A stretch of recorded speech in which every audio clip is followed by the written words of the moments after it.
Tu powodu, tu podweda, tu ci mojma sognawata.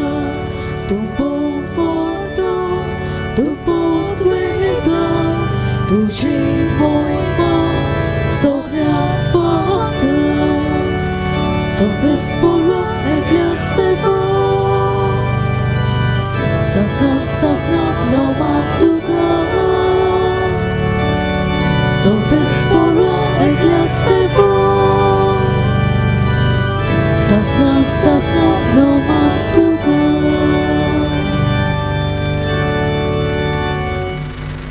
बापाची आणि पुताची आणि पवित्र आत्म्याची नावी आमेन. आमच्या सुम्या जेजू क्रिस्ताची कृपा, देवाचो मोग आणि पवित्र आत्म्याचो एकवट तुमचे सगळे आसूं. तुमचे सगळे आसूं. म्हज्या मोगाळ भयणी भावांदो, जेजू पुनर्जीवन जावन आमकां आपलें जिवीत घेवंक सोदता. आपलें जेवण ह्या संवसारांत आमी सरूंक, ह्या वाटेर देवाचे वाटेर चलोवंक आमकां प्रोत्साहन दिता. खरीत भाशेन तो पवित्र आत्मो आमकां दिता, आपलोच आत्मो दिता. आमकां घट करूंक, आमकां थिरावंक. तर आमी ह्या मिसाच्या बलिदान वांटो घेतना आमी सगळीं ह्या आल्ताराच्या मुखार जीं आसात, भोंवतणी जीं आसात, आमकां तो एक उणो करूंक सोदता. आपलेच सारको, आपलीच कूड तो आमकां दिवंक सोदता, आपलें जिवीत तो आमकां दिवंक सोदता. तर आमी ह्या जिविताक तयार जावया. खरीत भाशेन आमच्या भक्तांचें भोगसणें आमी मागुया.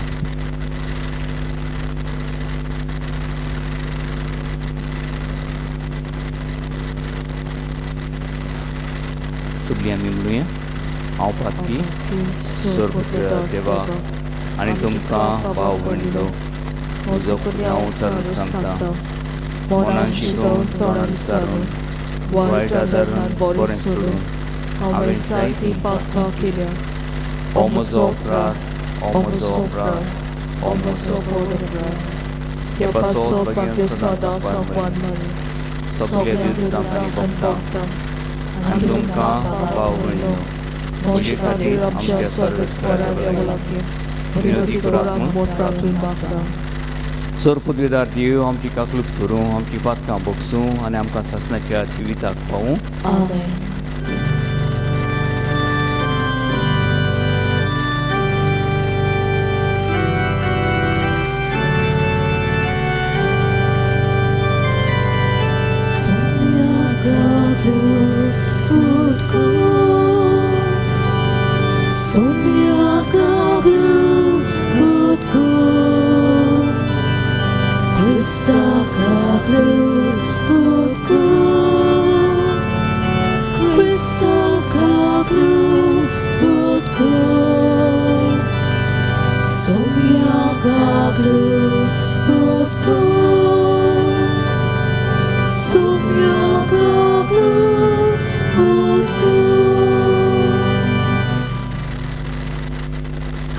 प्रार्थना.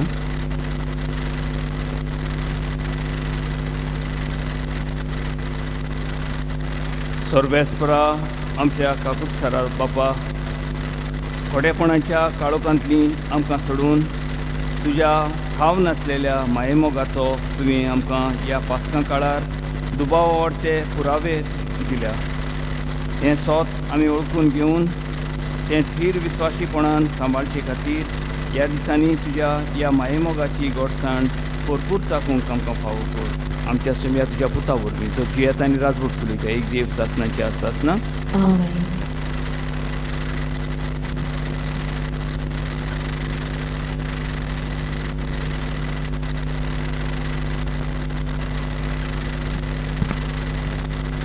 दोन दुतांच्या इतिहासा वेले वाचप.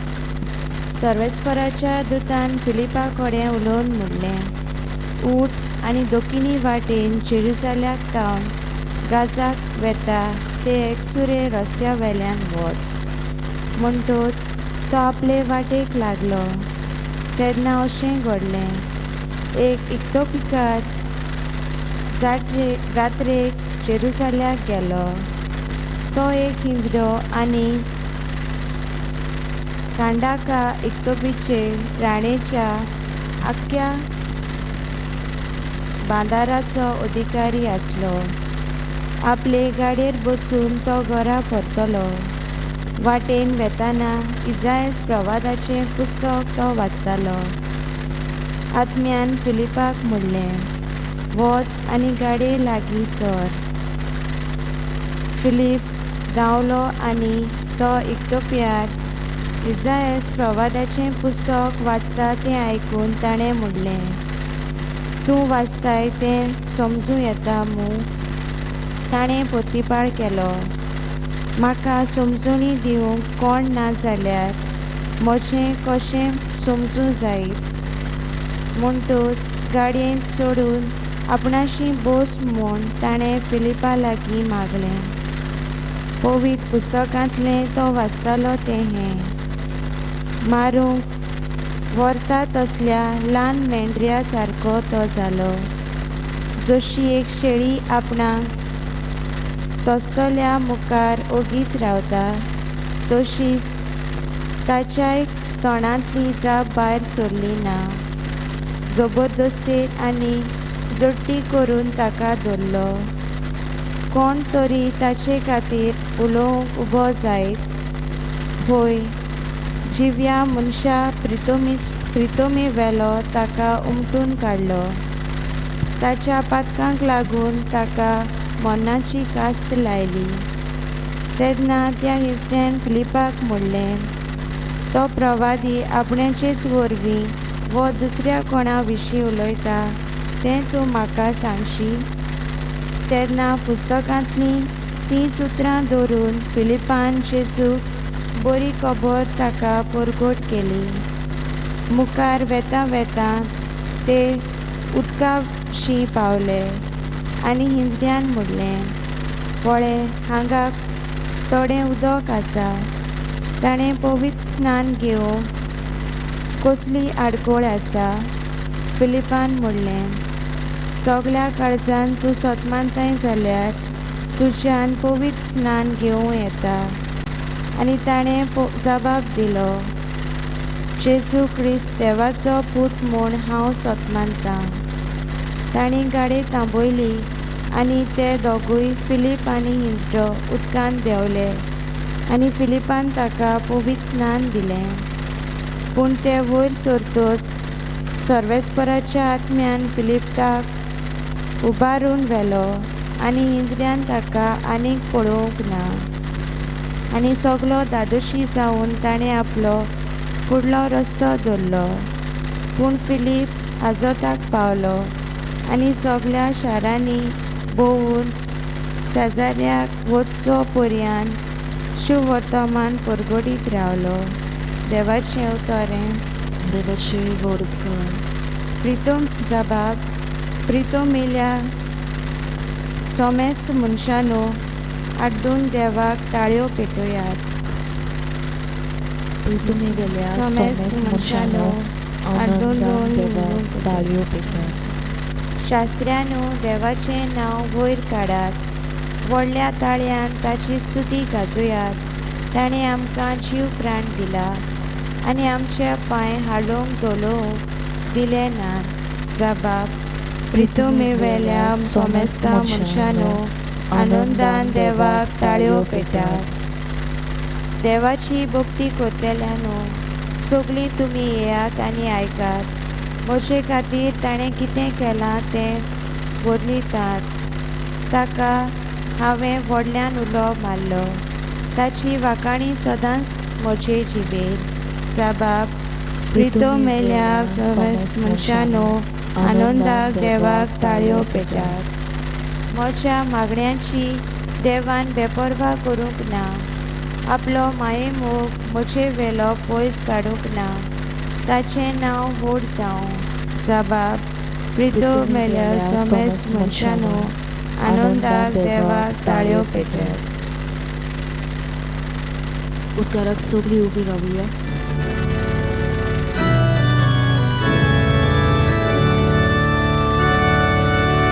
Sobezporok, soy, soy. Sobezporok, soy, soy. Sobezporok, sobezporok, serves por soy soy. Jesus tu chebar, o sona, tu jabata she, am kafu. Jesus bonar che, vot bontum, tu jetranam ka. Soy sabes por soy soy. Soy sabes por soy soy. Soy sabes por soy sabes por soy sabes por soy soy. Servis por तुमचे सोवे आसूं तुमचे सोबे आसूं जुवां परमणे जेजू क्रिस्ताचें शुभ वर्तमान मोहिमा तुका सोम्या जेजून उरपुंजेक म्हणलें म्हाका धाडला ते म्हज्या बापाक कोणाक म्हजेशी ओडून हाडले शिवाय कोणाच्यानूच म्हजेशी येवंक जायना आनी म्हजेशी येतल्या मनशाक हांव निमाणे दिसाक नव्यान जिवंत करतलो ती सगळीं देवान शिकयलेलीं मनशां जातलीं अशें प्रवाद्यांच्या बरोवपांनी मेळटा जी कोण बापाचें आयकतात आनी शिकतात ती सगळीं म्हजेशी येतात कोणें बापाक देखला म्हूण न्हय पूण जो देवातान आयला ताणें मात बापाक देखला हांव तुमकां सोत सांगतां जो कोण विस्वास ठेवता ताका सासणाचें जिवीत मेळटा हांव जिविताचो उंडो तुमच्या पुर्वजांनी ओरोण्याक माना केलो आनी ती मरून गेली पूण हो आसा स्वर्गांतान देंवलोलो उंडो कोणूय तो खायत जाल्यार मोरचो ना हांव स्वर्गांतान देंवलोलो जिवो उंडो खाता तो सासणाक जिवो आसतलो आनी संवसाराक जिवीत मेळच्याक हांव उंडो दितां तें म्हजें मांस जेजू क्रिस्ताचें शुभ वर्तमान हें वखाणी तुका क्रिस्त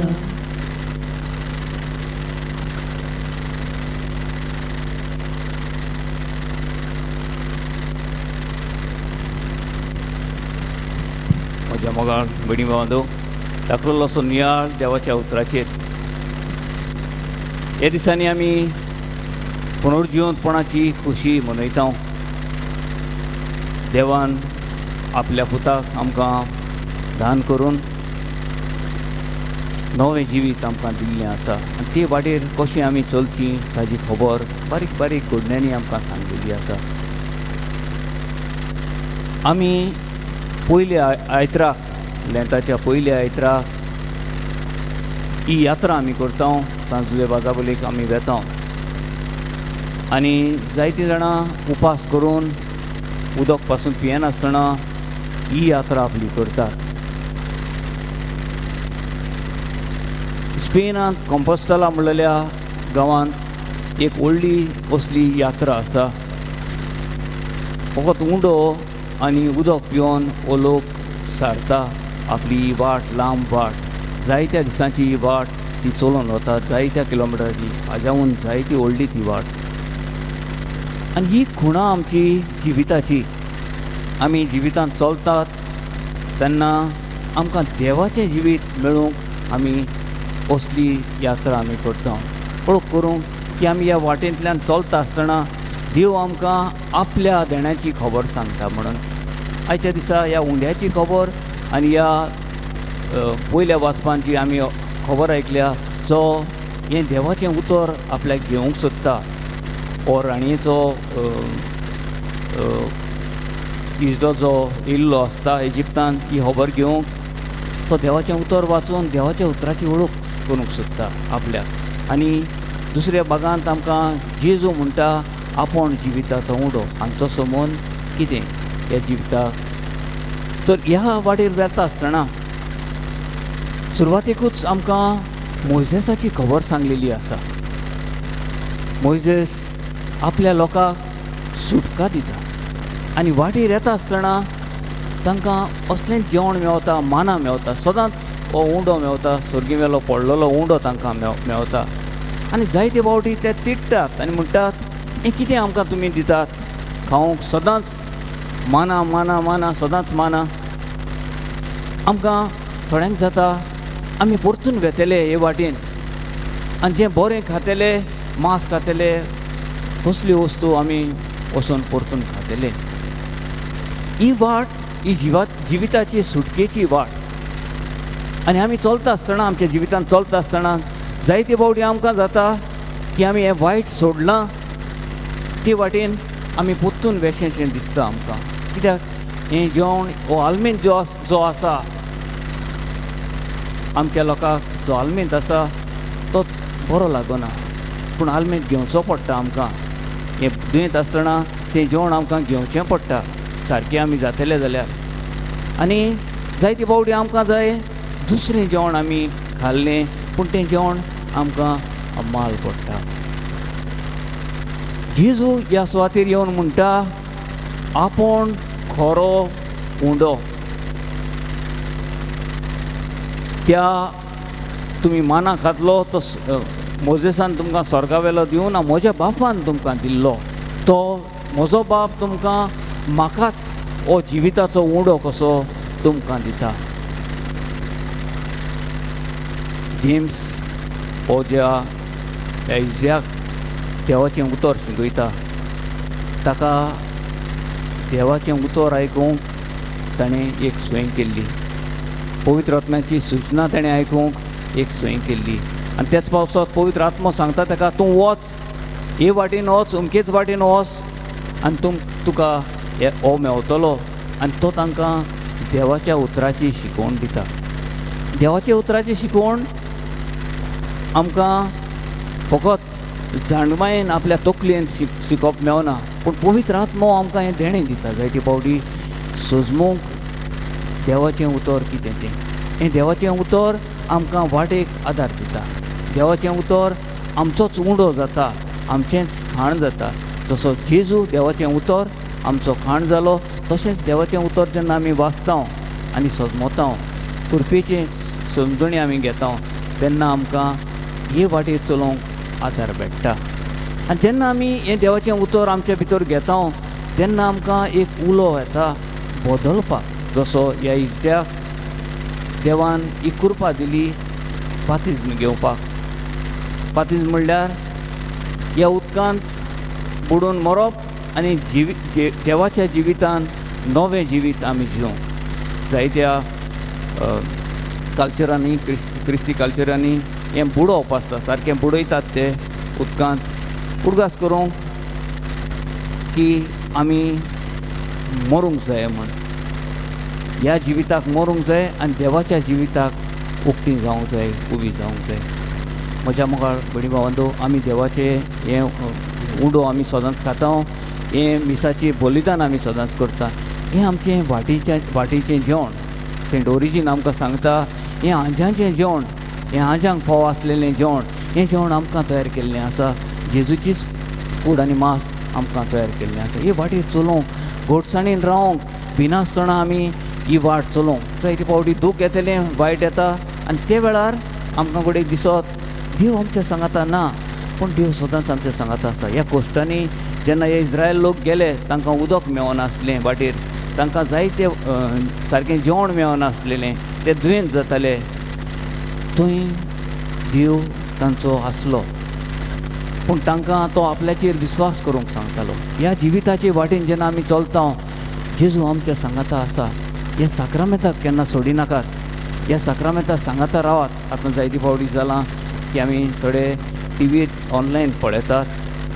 ऑनलायन पळप म्हणल्यार बरें पूण ती मिसाची बलिदान न्हय. आमी एकामेकाक भेटोंक जाय. साक्रामेंताक भेटोंक गरज आसा आनी तेच पासत ह्या मिसाच्या बलिदान ह्या अल्ताराच्या भोंवतणी येवची सगल्यांक आमकां गरज आसा. ही घोटसाण घेवची येवन ह्या देवाच्या उतर आयकुचें आनी देवाची कूड आनी ताचें रगत शेवची आमकां सगल्यांक गरज आसा. ही वाटेर चलता आसतना आनी जायते फावटी आमकां हो हुस्को जातलो. आमच्या गेल्ल्या वायट जिविताची सुटका आमकां मेवता पूण आमी ह्या विस्वास आमी दवरिनात जाल्यार मोगान आमी रावना जाल्यार हे वाटेर जायते फावटी आमी परतून वचोंक सोदतल्या जंय आमी पातोक आदारताले. जशे हे इजिप्ताचे लोक एके भाशेन बंद आसले तेच भाशेन आमी पातका बेणे जायते फावटी बंद जाता एके भाशेन पातक आमकां घोट धरता आनी देव आमकां ही सुटका दिवंक सोदता ह्या जेवणा वरवीं ह्या आपल्या उतरा वरवीं देव आमकां सुटका दिवंक सोदता तर आमी सदांच ह्या जेवणाक ह्या उतराक देवाच्या उक्ते रावन जसो जेम्स उक्तो रावलो आनी ताजी सेवा करूंक गेलो देवाचें उतर दुसऱ्याक सांगूंक गेलो तेच भाशेन एक एकल्याक आमकां देव हें उतर दिता आपल्याकूच परगटूंक न्हू पूण दुसऱ्यांकूय परगटूंक देवाची बरी खबर देवाची ह्या सुटकेची खबर आमकां सांगूंक देव आपयता आयच्या दिसा ह्या मिसाच्या बलिदानांत आमी आमच्याच पातकांक आनी सगळ्या संवसारच्या पातक्यां खातीर खेरीत भाशेन आमी मागुया की देवान आमकां सुटका दिल्यार पुरो म्हूण आनी देवान आमकां सासणेच्या ह्या सासणाच्या ह्या जेवणाक आमकां भागीदारां केल्यार पुरो म्हूण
मोगाळ भयणी भावतो म्हजें तुमचें बलिदान सोदपत्रदार देवाक मानता तसलें जावं म्हाका हे तुमच्या हातांतलें बलिदान आपल्या मनाका वयले आमच्या नाकी पवित्र सभेच्या सोड मानून घेवन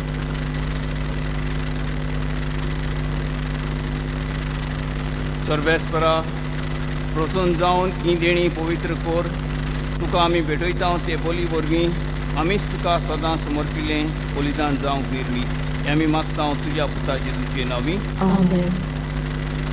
सर्वेस्पर तुमचे सगळे आसो तुमचे सगळे असो आमची काळजां उबारुया आमी हे सर्वेस्पराक आमी मागता सर्वेस्पराक आमच्या देवाक दिन वाचुया वयशी आमी करूंक फावो सर्वेस्परा पवित्र बापा सोर काड्यांनी तुका वखाणूंक फावो हो कायदो नितीचो आनी आमच्या फायद्याचो पूण अदीक करून ह्या उत्तम काळार तुजे मोहिमेची किर्ती आनी वाखाणणी मोठ्या दबाज्यान आमी करची त्या जेजू जालो आमची पासनाची बोली शासनाच्या जिविताक जल्मलेली उजवाडाची भुरगीं ताणें आमकां केली आनी भावार्थ्यांक उगडली दारां सर्गीची आमा पातक्यांक ताच्या मनान मरणांतली सोडवण फावो जाता आनी ताच्या पुनर्जीवनपणान सगल्यांक नवें जिवीत जाता देखून पासकांच्या सुखसाच्या नादार उल्हासता सगळो संवसार आनी सर्गीचो सोद चलपा निरंतरी गायता तुजे मुखार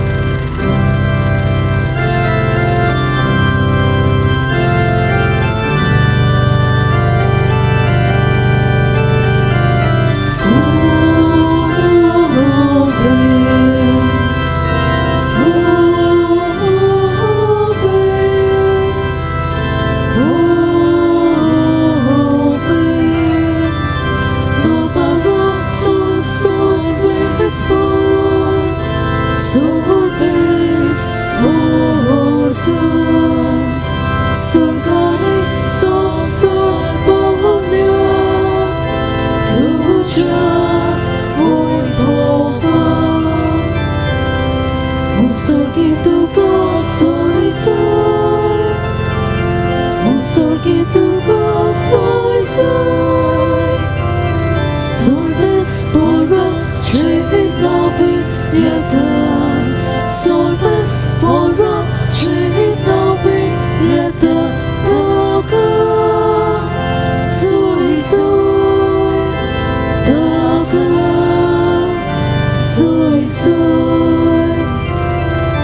sorgi tuka soy un sorgi tuka soy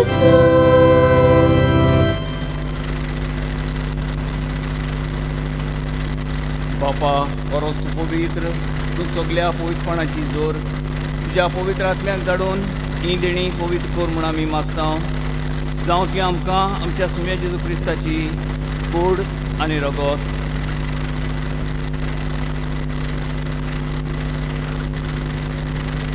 आपलेच खोशेन कोश्ट मरून सजूंकवेच्या आदीं ताणें उडो घेतलो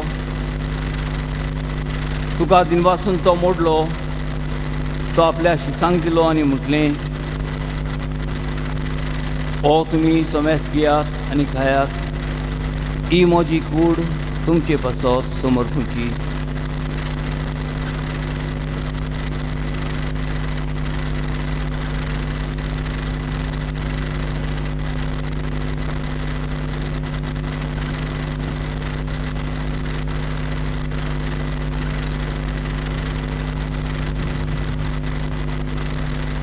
तेच करून जेवण जातोच ताणें कास घेतली तुका नव्यान दिन वाचलो ती आपल्या शिसांक दिली आनी म्हणलें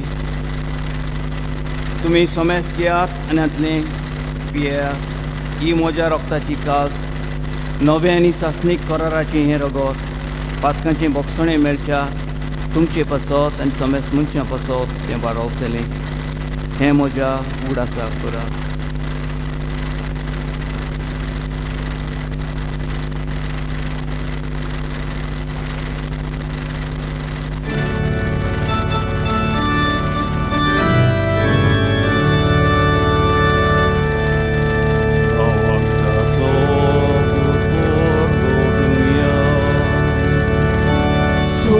Jésus, hold au cadre, allez éclater les piétons, dites les beautés de vos beaux yeux,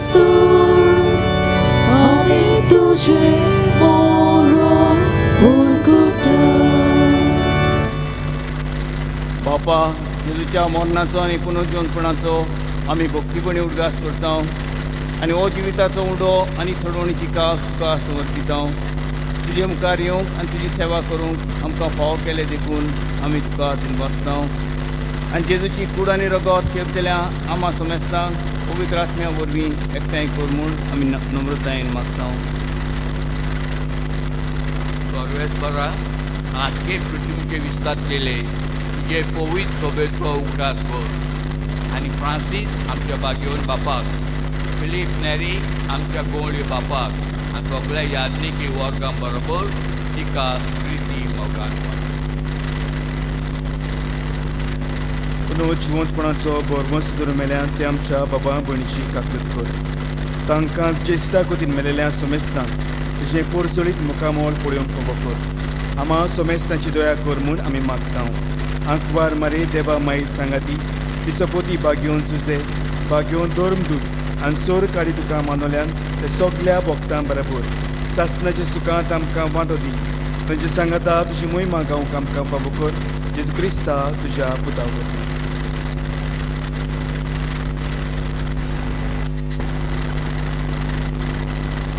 त्या जेजू वरवीं त्या जेजू सांगाता त्या जेजू ताय पवित्र आत्म्याच्या एकपणान सोर पदवीदार बापा सोर वंदनांनी वैभव तुका सासणाच्या सासना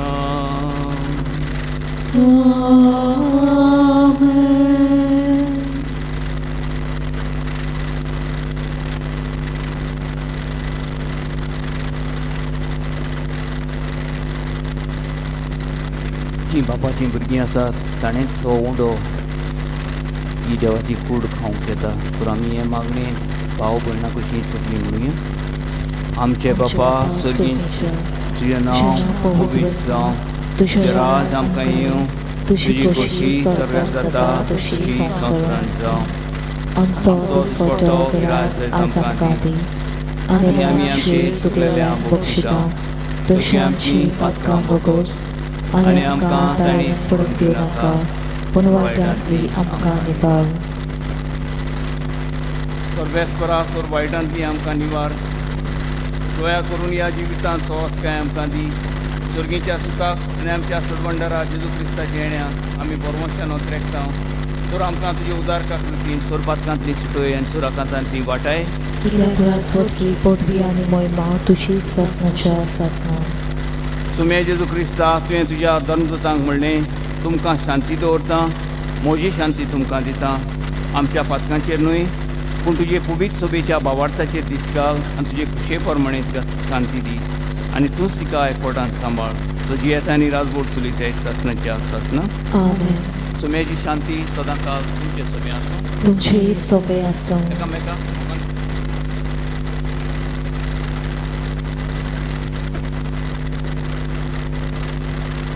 देवाची शेळी संवसाराची पाप काडटली आमची काकूट कर. देवाची शेळी संवसाराची पाप काडटली आमची काकूट कर. देवाची शेळी संवसाराची पाप काडटली आमकां शांती दी.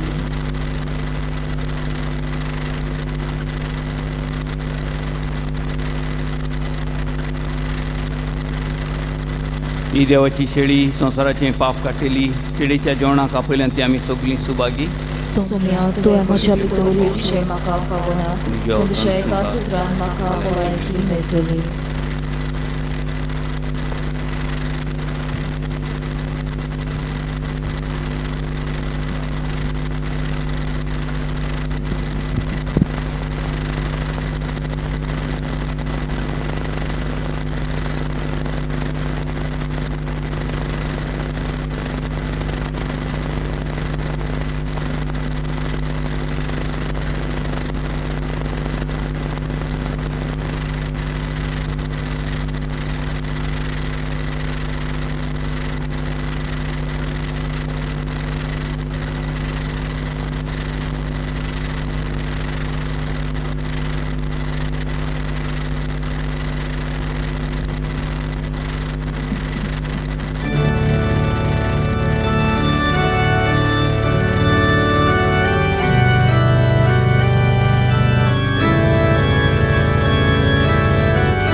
Gesù, Gesù, जिवित तुझे सामने जिवित तुझे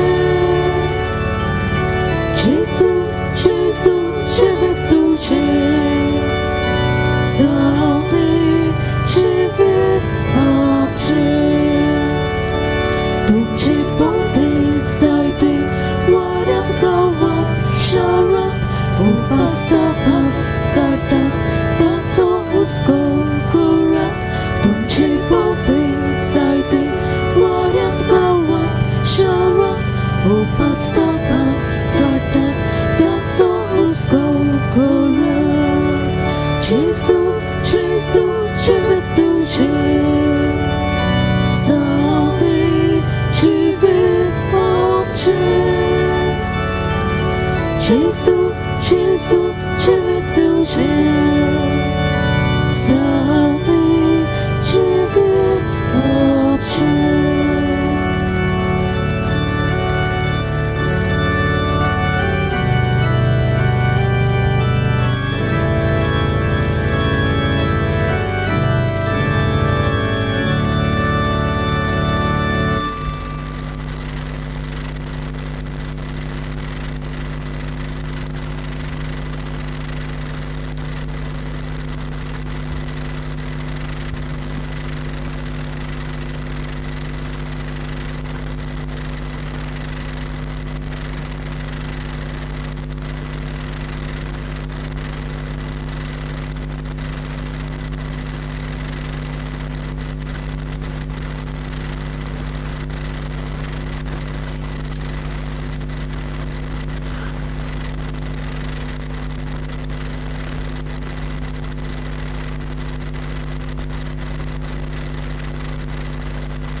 जिवी आसात ती आपणा खातीर न्हय पूण तांचे पासत मरून जिवन जालो ताचेच खातीर जिवच्या जेजू सर्वां पासत मेलो प्रार्थना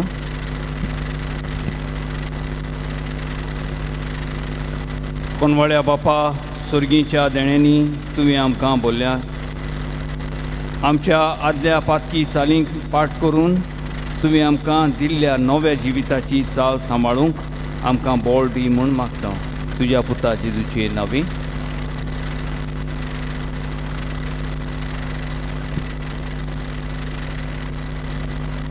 बसूया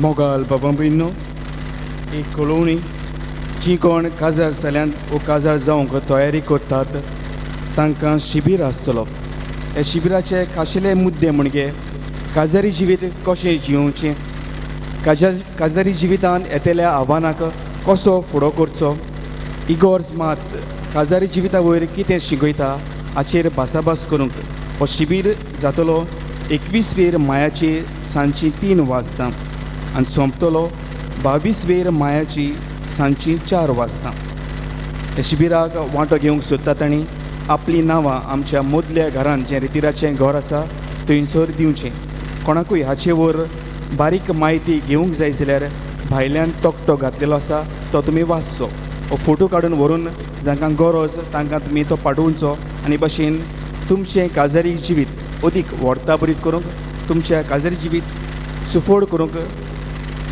आदार तुमी घेवचो म्हूण आमी मागता मानिवूत आग्नेल ओचोऱ्याचो सागर आमच्या गोरजान आकांताक आमचे पिडीन तो आमकां पावता आयज लिजा दिसा साकोळदातान आमकां अशें कळीत करूंक लायता म्हज्या धाकट्या पुताक 8 वर्सांचो आसतना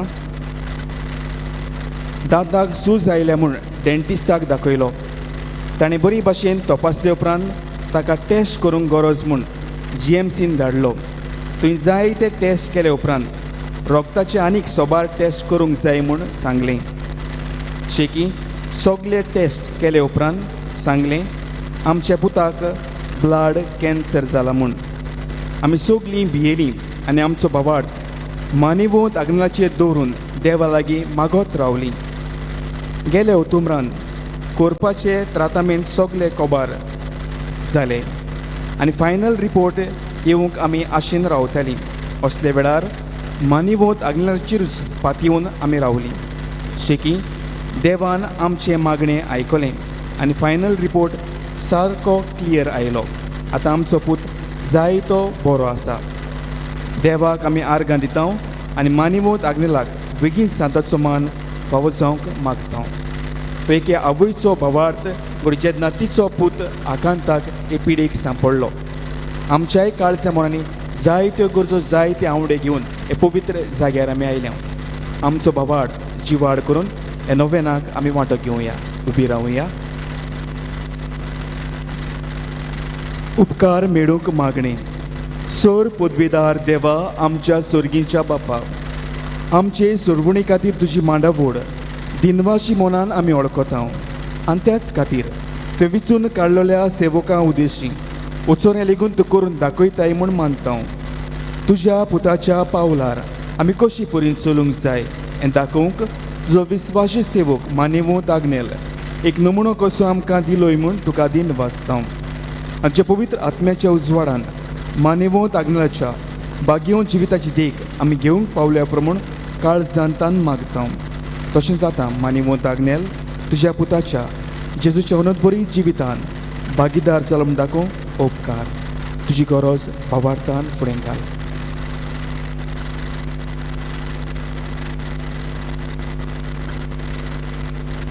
एक खुणा कशी फावो कर म्हूण विनयता.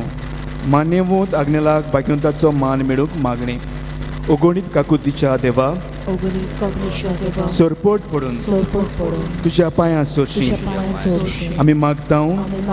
व्हडा विस्वासान तुजी खुशी आनी आमच्या बरेपणाक उपकारता जाल्यार मान्यवोत आग्नेलाक सांताचो मान फावो कर. आमचे पवित्र सुबेची इगोर्जेचे उगोड परगोट नेवदेशी मागता. आमच्या सोम्या जेजू क्रिस्ताची नावी आमेन. मोगाल बाबा मेनू जायतीं जाणां आमी पिडयेंत कश्टता. जायतीं आमची बाबा भयणां पिडयेंत आसात पूण ह्या जाग्यार ती येवंक पावूंक ना. तांकांय आमच्या मागण्यांत आनी मनांत घेवन हे पिडीवंतांच्या मागण्यांत आमी वांटो घेवया. सर्वेस्पर आमच्या दोयाल आनी काकलुतसार बापा, आमच्यो असक्तायो सोंसूंक आनी आमच्यो दुखी भोगूंक तुवें तुज्या एकल्याच पुताक ह्या संवसारांत धाडलोय. तुजे लागीं आमी घालतीपणी मागता. हे आमच्या पिडीवंत बाबा भयणांचेर बोलेपणाचो करीत आशिर्वाद घाल. तांकां कुडीची घोटाय, ओतम्याचें तीरपण, दुखी कोतींनी सोंसणीकाय भलायकीची पूर्णताय दी. तांच्या जिवितांत तुजी शांती करमूक आनी बोलेपण भरपूर आसूं. तांच्या कश्टां दुखांत तुजेर भावार दवरूं आनी तुका येवन भोवूं. हे परी बाबा भयणाच्या एकवटांत सदांकाल जिवूं आनी संतोशान तुका वाखाणू. तुजो जियेताय आनी राजवट चलयताय सासनाच्या सासनाक आमेन. आशीर्वाद घेवया. सर्वेस्पोर तुमचे सगळे आसूं. सर्वपदवीदार देव, बाप, पुत्र आनी पवित्र आत्मा तुमचेर आशीर्वाद घालूं. आमेन. वचून यात क्रिस्ताची शांतीन आनी मोगान तुमकां धाडटा. देवाचे बरोबर.